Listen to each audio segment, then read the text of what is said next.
Hey guys, Aaron here, and I finally have another watch review for you. I probably started writing this review 2 months ago and have just finally put it together and gotten it ready for you. But if you remember, a year or so ago, I reviewed the Sinn U1. For the last few months, I've been wearing its older, more mature brother, the U2. And in my opinion, Sinn watches remain one of the best values in upper tier timepieces. They pack an enormous amount of technology into their watches, and they keep their prices somewhat reasonable compared to other brands. The U2 is a quote-unquote step up from the U1 in a couple key areas. The most obvious would be the incorporation of a GMT complication on the face, and you can see that in the middle there with the red numbers. They integrate that, in my opinion, pretty cleverly into the face or into the dial, so that it doesn't overly complicate the telling of regular time, if you will, quote unquote. They have also moved away from the really stylized, blocky hands on the U1 to more traditional, swordy hands that you would see on like an Omega or something like that. I prefer this. While I think the U1 hands are unique and set the watch apart, if they aren't your style, you're kind of SOL on the whole thing. Before we get too deep, let's go over a couple of specs on the watch. The case is 44 millimeters wide with a 15.5 millimeter thickness on this guy and a 22 millimeter strap lug. It weighs roughly 4 ounces without the bracelet and is really kind of a pretty stout package.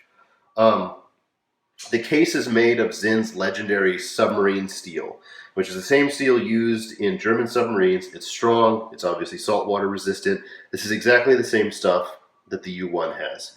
And from my experience, it holds up really, really well.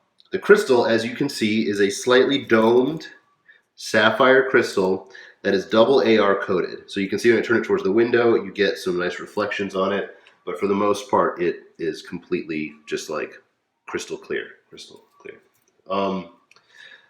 So the AR coating isn't my favorite on the exterior. While the sapphire is damn near unscratchable, the AR comes off reasonably easy and will look weird in certain light. Like I said, if you turn it into the light there, you can see it. You can actually see right where my thumb's at, that little fleck.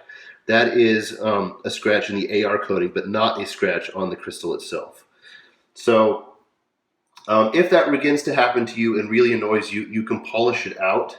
From what I've read, you can use Polywatch or something like that. I have some of it somewhere, but I don't know where.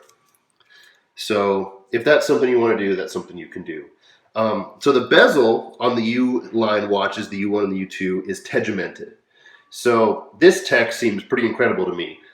It resists most wear, most scratches, almost everything. It is possible to get the U2 or the U1 fully tegimented, where the case is tegimented and everything, but you pay a premium for it. And I think you'd find that watch to be pretty bulletproof. It might be worth it.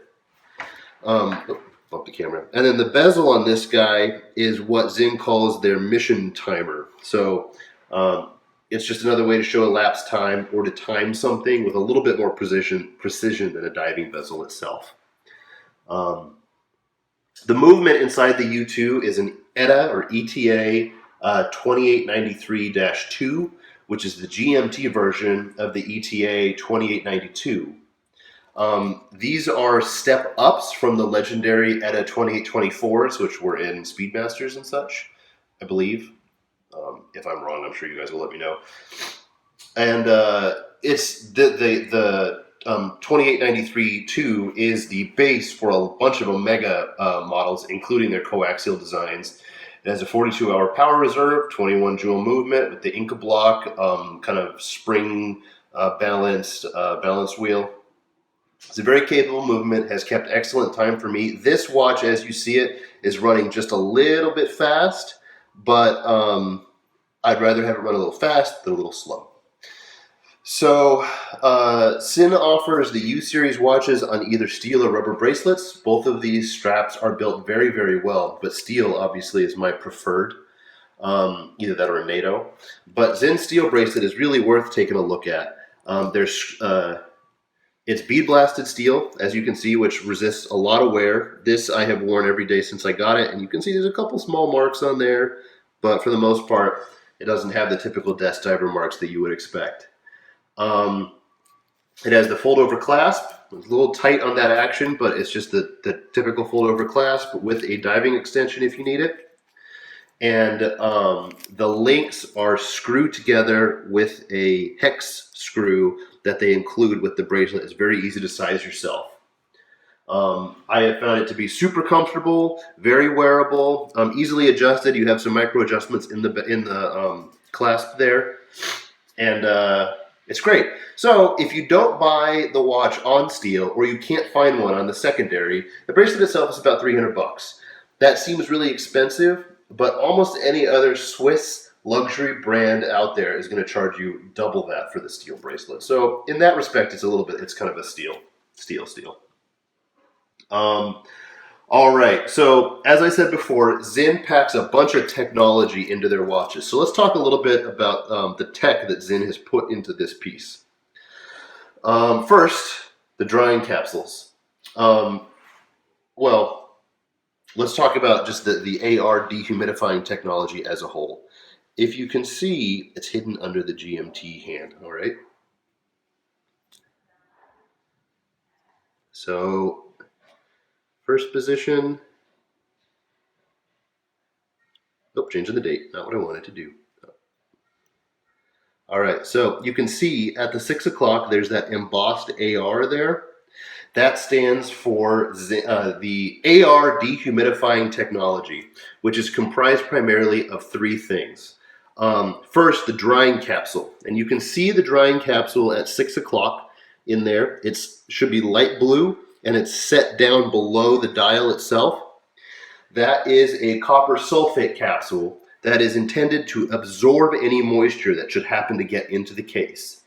As it absorbs moisture, it will turn darker and darker blue. There's a guide actually in the manual that shows you what it should look like new and what it should look like when you need to get it replaced.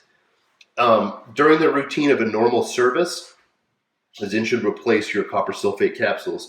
And it's my understanding there's actually another one over here in the case, but they just show you that one. Secondly, Sinn uses Edr Seals in watches with the dehumidifying technology. These minimize the exchange of gas between atmospheric air and that air that's inside of the case. According to Sinn, these seals reduce the infiltration of moisture as well as 25% of the value permitted by conventional seals made of nitrile. So that means the seals they're using are just different. They're a little bit more sealed, if you will, and they just prevent moisture from getting in however it might do so. Thirdly, and kind of the AR part of it, the cases are filled with an inert gas. I believe it is argon, but I'm not certain on that. And that creates a reaction-less, moisture-less environment that's not going to create any undue wear or abuse on the movement itself while it's operating. It just reduces the service intervals and just creates a more durable watch in general. These watches are built as workhorses.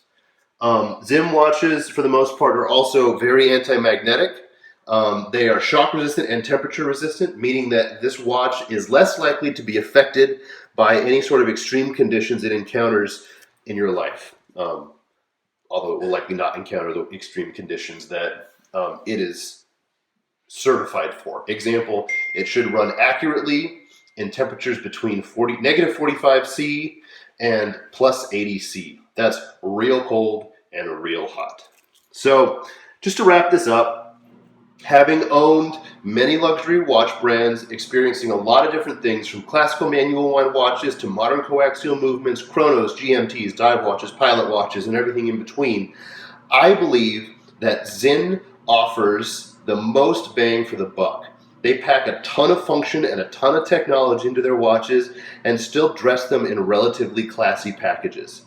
Check out watchbuys.com if you're looking to pick one up new, or look up watchrecon.com if you want to find one used. I'll put both of those links down in the description.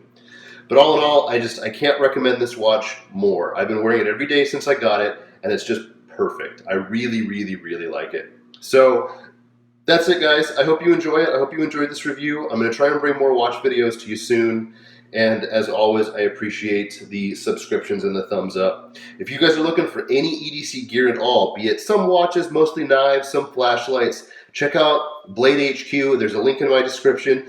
Any purchases you make using that link go directly to help funding me bring you more videos like this. So that's it, guys. I hope you all are having a great afternoon. See ya.